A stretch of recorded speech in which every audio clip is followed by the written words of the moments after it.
you are again, guys, but we've got a special guest again tonight, and it's Martin Bassett-Rhodes from Royal Buckley Band. So we're just going to ask you a few simple questions, Martin. Okay. On your marks, get set, go. I'll start with the first one, Martin, if you don't mind. All I'd ask you is, when did you start playing? I started first when I was about 9 years old. I was brought up in the Salvation Army, and my dad was a cornet player in the army, so it was a very natural thing to get into brass.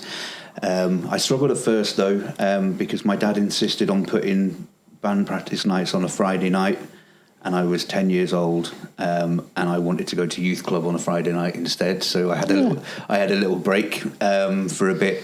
And then when we were just about to move back from Germany, and I started getting interested again. But instead of just going on the cornet and doing as I was told, I went and had a go on every single instrument in the band, and then settled on what was the best one, which was the tuba. Oh, that's a really refreshing way to do it. Yeah. Actually have a go at everything. Yeah. I just worked my way down the band. Sorry, E flat bass, but it's just that. I just got a cut in again there, Martin. There we go, trombones again. Didn't you try a trombone at some stage? Yeah, but he got over it. Yeah. So it's quite a jump from a cornet to a tuba, isn't it? It is. But equally, I was still only young, and I didn't have any real embouchure about me. I was still learning, so it was. I think part of it, to be perfectly honest, was just that it was a bit easier on the embouchure. Yeah. As a kid, rather than trying to squeak out notes on a cornet. So what did your dad play? I think I've asked you this before. Yeah, he played the cornet. Right. He was proper instrument then, yeah. Well, yeah, if you say so. He was a cornet player in the army for 18 years. Wow. And then when he got out, we moved back to the UK, and that's kind of where I properly started, taking a bit of an interest in it. So was that through school or through local bands, or? So originally it was just through the Salvation Army. I didn't actually play with a competing brass band until I was 15. Okay. I was taking my grade 5 in preparation for joining the army, and there was a chap there from the local brass band with his daughter doing her grade. And he got talking to me, and he managed to rope me in. So I ended up playing with Shrewton Silver Band. So Tony, thank you very much for that. And we loved it at Shrewton. Shrewton were fabulous, great bunch of people. And what section were they? They were a second section band. Section band, yeah. Yeah. Okay. Yeah. Martin, that I played with the 1st Royal Tank Regiment Band. What army band were you a member of? So I started off with, I spent most of my time with the Prince of Wales Division Lucknow Band, and then my last year or so was spent with the Royal Artillery. Lovely, yeah, very good bands then, yeah, excellent. Yeah, I was very lucky I did some great tours. We had a 3.5-month tour of America, or North America and Canada. I mean, it sounds very very grand. But the reality of doing a 3.5-month tour is you get 1 day off every 8, and you're on the coach at 4 or 5 o'clock in the morning every day. You drive all day, you get to the venue, you do the gig, you go to the hotel, you have a few drinks, you go to bed, you get up again, and and it's repeat. I remember it well. I described it as living out of a suitcase, to be honest. Yeah, exactly. I mean, some days it was barely worth taking your case off the coach. Yeah. It was just crazy. I mean, we were obviously very grateful for air conditioning. This was a long time ago, so air conditioning wasn't standard at all. But no, it was great fun. It's great to do it. I've been in every state in America, and I've seen next to none of it. Or only what I have seen has been from a coach window. Yeah. So how old were you then when you joined the army? So I joined when I was 19. Right. I kind of took a bit of time. I tried college, after school. It didn't really fit me, so just went on and joined the army and got cracking with that. And very lucky to have lessons with Pat Harold, and then on from there. So when you came out of the army, where did your banding go then? It stopped. I had 7 years not playing. Wow. I moved to Dublin. There are no brass bands in Dublin. There was just a wind band across the other side of the city, so it wasn't very easy to get to. I mean, anyone who's tried to drive through Dublin will know that it's no mean feat to get from one side to the other. It takes forever. So I played one contest with them, and then due to politics, I stopped going, essentially. Politics? Yeah. Bands? Apparently, Politics? even in wind bands, you get politics. Well, I never. Yeah. Who'd have thought? So I had a 7-year break, and then I moved back to the UK, and by chance I was at a Nosal Brass concert, and during the break, Scott Lloyd saw me, and he was like, "Is that Martin Rhodes?" I was like, "Yeah," and he's like, "All right." So we hadn't seen him for years, and Just known you from your army days. yeah, exactly. Army being the army, you just pick up with the last conversation you were having, and we were chatting away, and then within about 2 minutes, Scott said to me, "So you're going to come to my band then?" And we would be rehearsing on Wednesday. That sounds like Scott. Yeah. So I went to the trailer on the Monday, got up on the Monday morning, went to the trailer where my tuba was stored, pulled it out, having not seen it for 7 years, gave the valves a whack. And It's normal fare, yeah. Gave them a whack and just got going. And so I had two days where I just practiced, kind of got familiar with the instrument again. And then, I was lucky enough on that first day, I just had a free clip. I could play everything, It was like I'd never put the thing down. It's a honeymoon lip, isn't it? Oh, totally, yeah. We love a bit of free clip. Love it. And it kind of lasted for a good while, to be fair, because I was, it's all about how many hours you put in, with the practice. So I was putting the time in with practice, and I managed to maintain the level for most of the time. So was that with Buckley then? That was with Buckley, yeah. Your first stint with Buckley, wasn't it? Yeah. Right. That was, what year are we now? Oh, God, yeah. 2025. Got to be 12 years ago, I think. 11, 12 years ago, something like that. Wow. So then after that, what's the, progression to today, really? So over the course of about a year, well, it's short than that, really. I think there was about a 2-month period of a run into the areas the year after that I started playing again with Buckley, and I started knocking over A's in the middle of the stave. Okay. And I mean consistently, every single A I was knocking it over. So I went crazy with practicing, trying to fix it, because there's nothing worse than knowing. Yeah, exactly. But, and then it gets in your head, obviously, and you see an A on the paper, and you kind of shut your eyes and hope for the best. And do you know what I mean? So I worked and tried to fix it, but it was kind of still there. I managed to survive the actual contest without knocking too many over and what have you. Woke up the next day, I couldn't play a note. Wow. Just literally gone. Yeah. And it was as if the instrument was just completely alien to me. I'd never, as if I'd never picked it up. Really, really weird. So was your embouchure that went then? Yeah, I had an embouchure failure. There is a proper medical name for it, but it's got too many syllables for me. Too many A's. Yeah, I think you could have made something up there, big long name. Yeah. I'm sure one of your listeners would have pulled me up for it. Yeah. You didn't pick up on that then, guys? No. Too many A's. Too many A's. Sorry. And then because when I met you, I think you were just going off playing bass, weren't you? You stopped playing it, and then you went over to the dark side, didn't you? Yeah. So when it all crashed, nobody around me, and I certainly didn't know what to do. So I had a crack at playing B flat bass, to see whether a bigger, more relaxed mouthpiece would help, and still nothing. It genuinely, imagine listening to a child the first time they pick up a brass instrument. That's what it was like. And I would, and for me, as I'd done it for my living for 8 years. Do you know what I mean? It was a tough pill to swallow, that one. So then I tried baritone for a little bit, and it just didn't quite stick. And then there was a piece, the Harken the Good we were playing, I think, and there was a call for like extra percussionists. Yeah.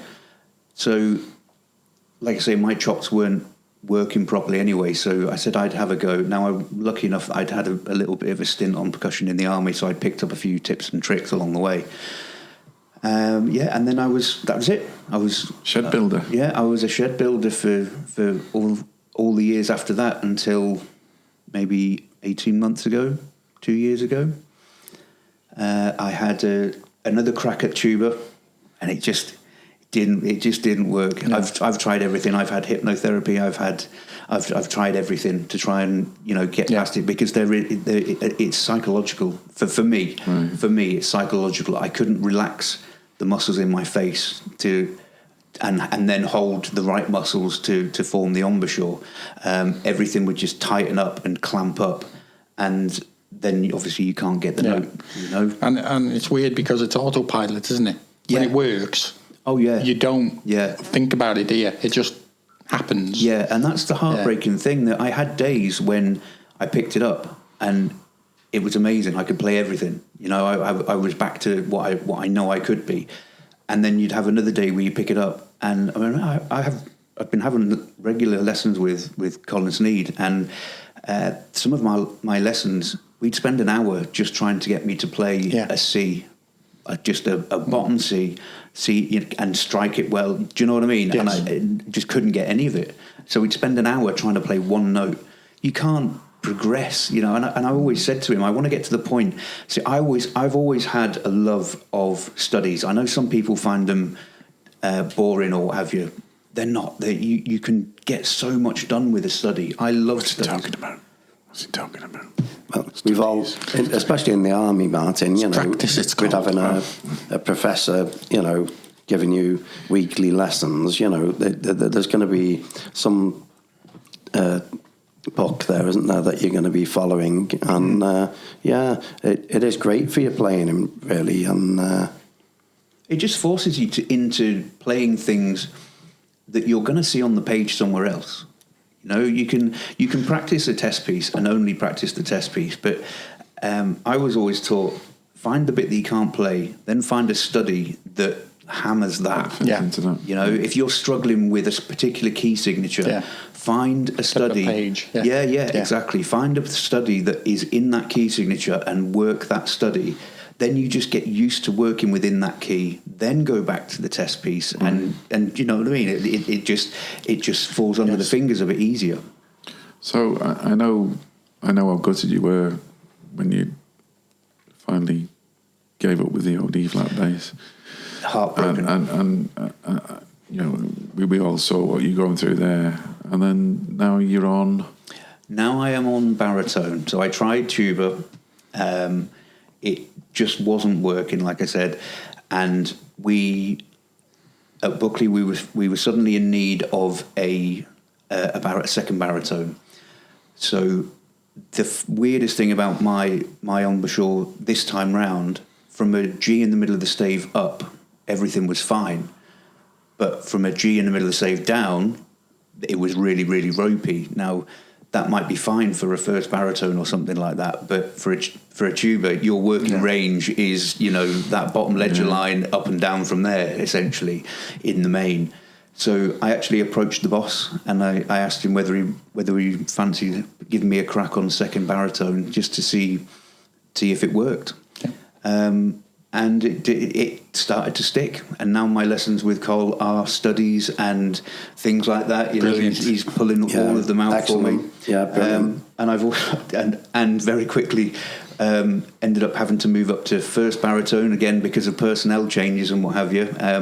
It wasn't down to my talent at all. It's just I was the one with the bum on the seat, and I was just asked to move up to first. So I'm on first baritone now, and have been for a good few months. And I think the good thing is that while Martin's saying all this, he's actually smiling. Yeah. Which is, you know, you can see the... you have no idea of the heartbreak of, because, you know, I genuinely, for the whole time I played, genuinely regarded the tuba as one of the most beautiful instruments. You know, you can make such a nice noise on a tuba. You can on every instrument, obviously, but I always had a love for it. Yeah. Always had a love for it. And then to not be able to do it, it really does. It just pulls your heart out, you know. But I mean, we can see you're enjoying it in band now. You can see you're back to probably standard. You say yourself, you're probably not quite where you exactly want to be. No, not quite. But I would imagine, from what you've been saying, then, give it another couple of years, you'd be on solo cornet, wouldn't you? In a full circle, on a proper instrument. I'm not sure I'd want to go over to that side of the band. You don't go over there. There's a draft on that side of the band room. Yeah, see, it's time to go there. So I suppose, you know, with all your banding experience, what's your favourite band piece of music? I've got a couple, but I have to say, Instant Concert, man. Really? 3.5 minutes of fun, genuinely. Really? And the thing that actually kind of bugs me a little bit, it's regarded as a throwaway piece. And it is a throw. It is and it isn't. But it's a fun piece, and if you actually play it well, it's a really good piece of music, you know. And like I say, it's just 3.5 minutes of fun. To talk about a more serious one, Light Cavalry. I love Light Cavalry. Yeah, really great piece of music. Yeah, I thought you were going to say Hootenanny then. No, although I do like that one as well. Well, yeah, I mean, yeah, Light Cavalry. What can you say? Brilliant. So I suppose moving on from that would be a test piece. Or... Yeah. Ooh, crikey. Do you know, I don't know. The problem for me is I instantly forget test pieces as soon as I've played them. I'm exactly the same. I've always been like that, to be honest. Identical. I've always much rather, you know, at heart, I've always loved doing a concert where you're playing 9 pieces of music well, a variety of music, rather than just hammer in one piece of music. Yeah.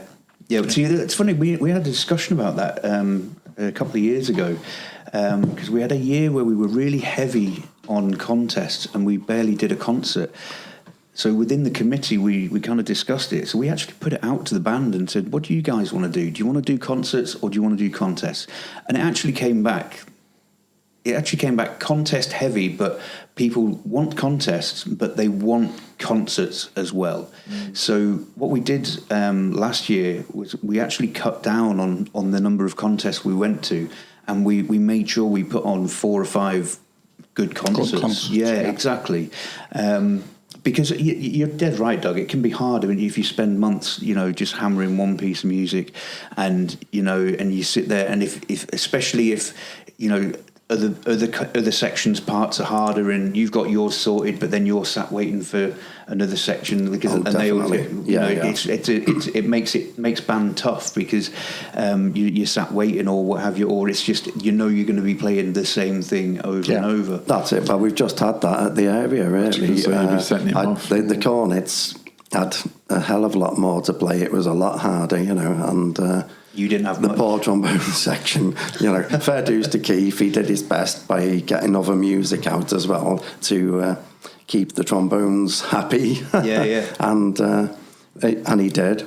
But yeah, like I say, I'd always prefer to play a variety of music, but play it well to, you know, a competition standard, if you like. You know, you've got to try and play every piece to the best of your ability, but to just hammer one piece, I've never really enjoyed that. It's a one-off, isn't it? It's a different atmosphere, isn't it? It's like playing it for like a 15-minute performance on stage Yeah. against other bands who were probably playing the same test piece. Yeah. And I know we were in Ifton together, weren't we? And we did that year. Was it 12 or 13 contests we did in a year? Something like that, yeah. And it was hard going, but it was quite rewarding as well because we did really well. Yeah. But I can see it from both ends. I'm either or me, you know. I don't mind. On that occasion, did you ever use the same test piece more than once? Because I was just thinking, then that's more than one a month. we mixed it up a bit, didn't we? We did mix it up. I think with one of the contests we did on 2 rehearsals with a new test piece. We did it on 2 rehearsals, Yeah. and we won. Well, fair play. Yeah. There was one we did, wasn't there, where the euphonium player that week got ill, didn't he? And we had to swap players around. The day before, yeah. We went down to... Was it Buxton? I think it was Buxton. Was it the area? 1 year? It could have been the area as well. Oh, it might have been the area, yeah. Yeah, and so that was the night before. So the day of the contest, we had to switch the personnel around, put people on different instruments. So I think in total about 3 people went on stage sight reading. Yeah. You know.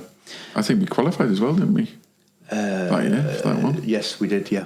Yeah, so, I mean, yeah, I'm with you. You can't beat a good concert, especially if it's well attended. And that's the challenge for all bands, isn't it, nowadays? Exactly. And it's something I've tried to suggest along the way is to have a concert close to a contest so that you're forced into variety.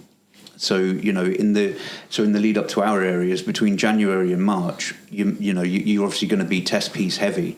But if you throw a St David's Day concert in there as well, you have to give time to other music, which keeps your brain going as well. You know, it's the same as when you come back off Christmas and you've just been playing carols all the time. Your brain gets like stodgy with reading and what have you. So you've got to keep that ticking over, you know. Good. I suppose one for when we were saying about all the concerts and the tours you've done and things and contests and things, one of the questions we usually ask people is a contest venue or a concert venue, and whether you have got an outstanding one, a favourite one, or I think most people have come up with a big long list of places they don't like to play, or don't like the acoustics, or don't like the whole setup. But if there's any memorable ones that you've had over the years.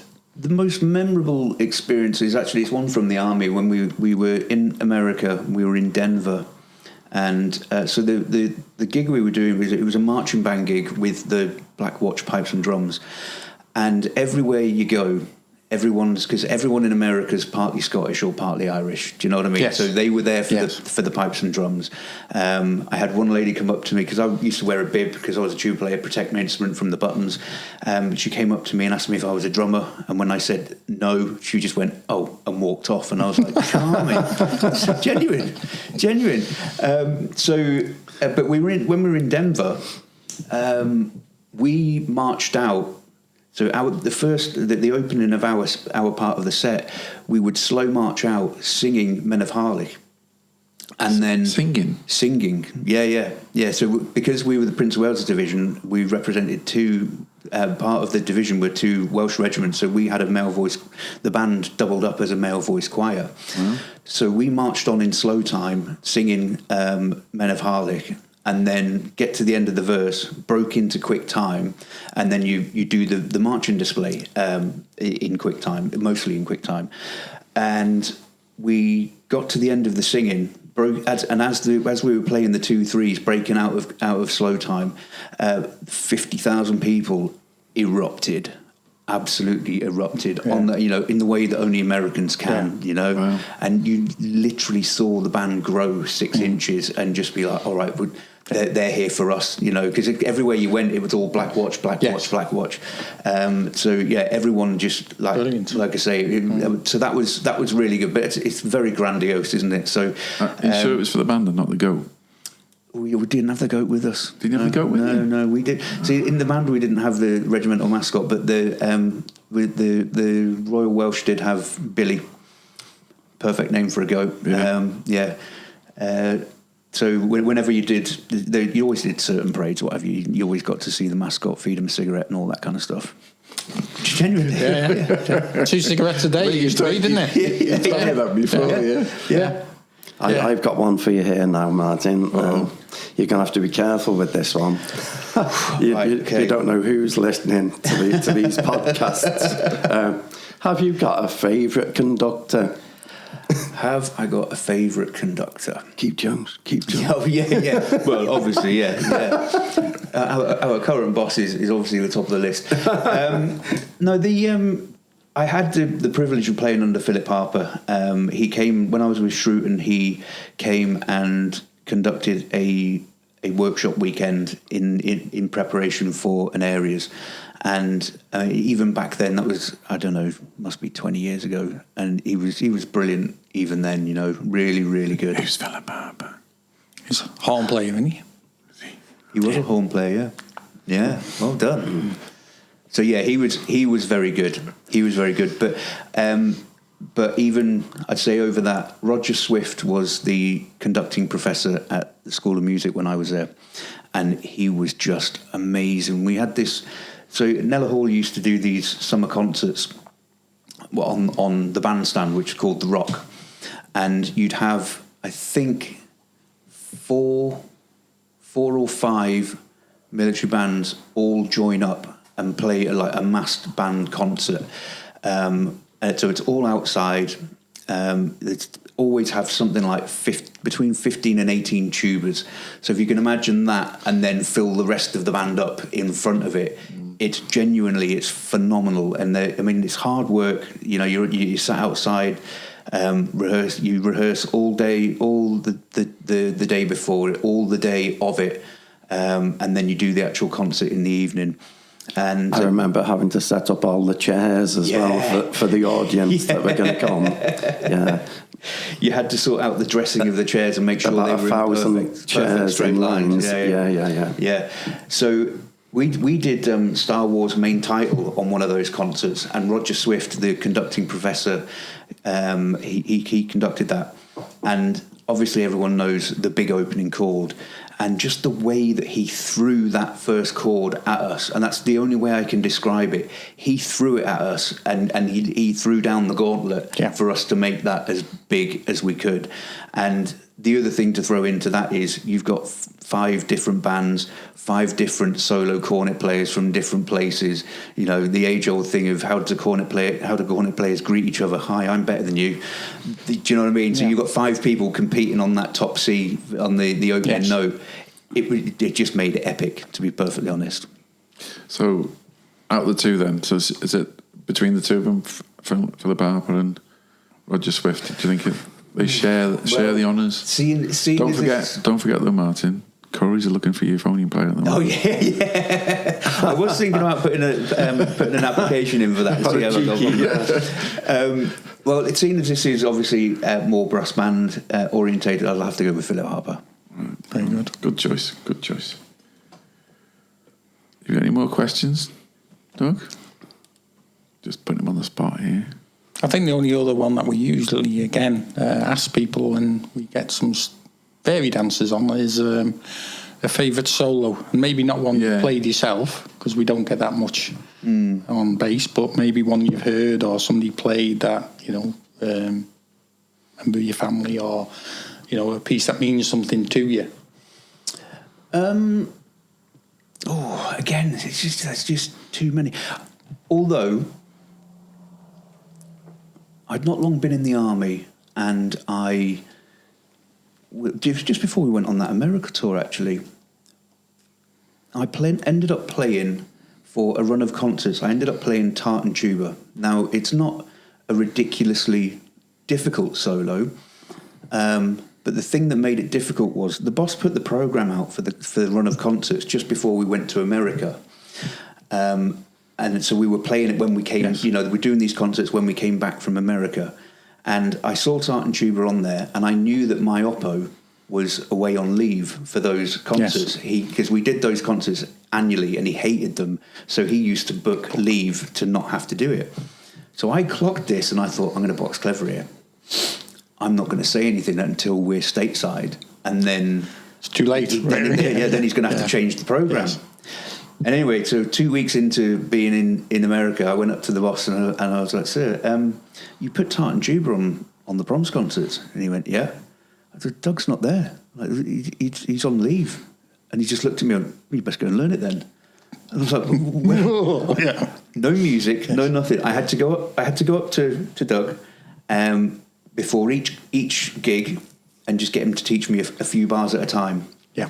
And that's how I learned that solo. And I've still got the muscle memory for quite a lot of it go already. through it like yeah.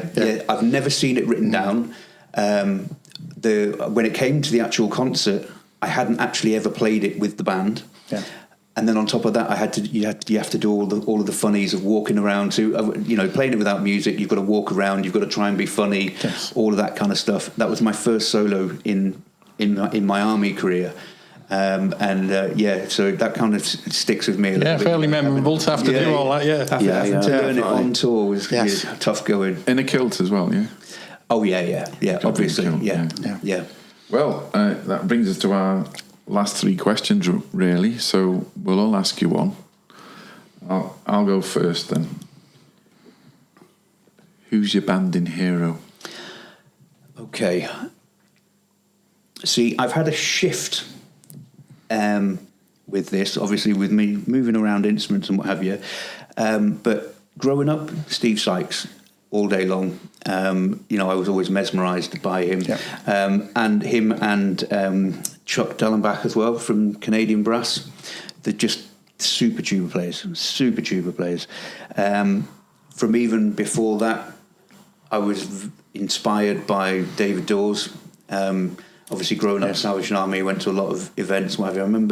I remember watching him playing a solo at the Albert Hall, and he's playing this long semi-quaver passage, and he wasn't breathing anywhere. And I started looking closer, and I was like, his stomach's coming out, and he's still blowing. So that's when I kind of heard about circular breathing and what have you. And I thought, that's got to be something that I've got to get into. And so I taught myself, once I got into the army, I taught myself circular breathing for exactly that reason, because I saw David Dawes do it.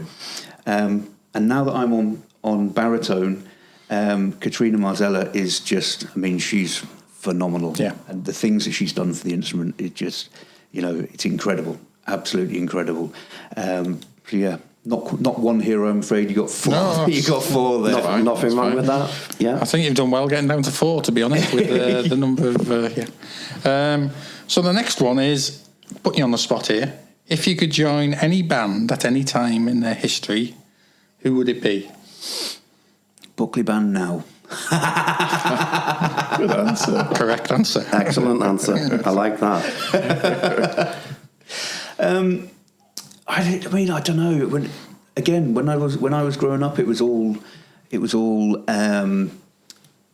Dyke were everything. Black Dyke were everything. So kind of like the mid-90s, maybe that would have been good. And I would have loved to have been Jim Shepard's Versatile Brass.